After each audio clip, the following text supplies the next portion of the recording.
Magandang gabi mga kababayan, narito po ang result summary ngayong araw ng Martes, June 9.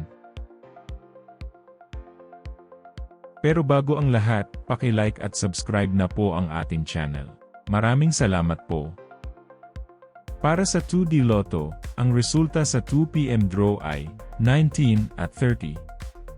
Para naman sa 5 PM draw, 2 at 21. At para sa 9 PM draw ay 10 at 4 in exact order. Para sa 3D Lotto, ang resulta sa 2 PM draw ay 9, 6 at 7. Habang sa 5 PM draw ay 4, 9 at 9. At para sa 9 PM draw, 5, 5 at 3 in exact order. Para sa 6D Lotto, ang winning combination ay 6, 3, 7, 5, 4 at 1 in exact order. I-pause ang ating video at paki-check mabuti ang inyong mga tickets. Para sa Lotto 642, ang ating winning combination ay 40, 3, 36, 41, 28 at 18 in any order. Maaari nyo pong i-pause ang ating video para makita at ma-check ng mas mabuti ang resulta at inyong mga ticket. Check nyo na din po ang consolation prize sa ibaba.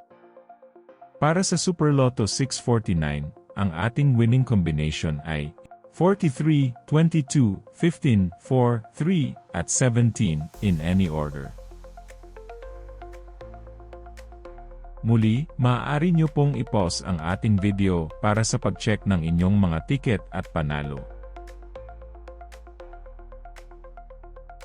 At para sa Ultra Lotto 658, ang ating winning combination ay 42, 7, 23, 41, 56 at 44 in any order. I-pause ang ating video at siguraduhing tama ang ticket draw date at number combination sa inyong mga ticket. Narito po ang draw schedule at jackpot estimate para bukas. Congratulations po sa lahat ng nanalo. Kita-kita po ulit tayo bukas. Maraming salamat po sa panunood.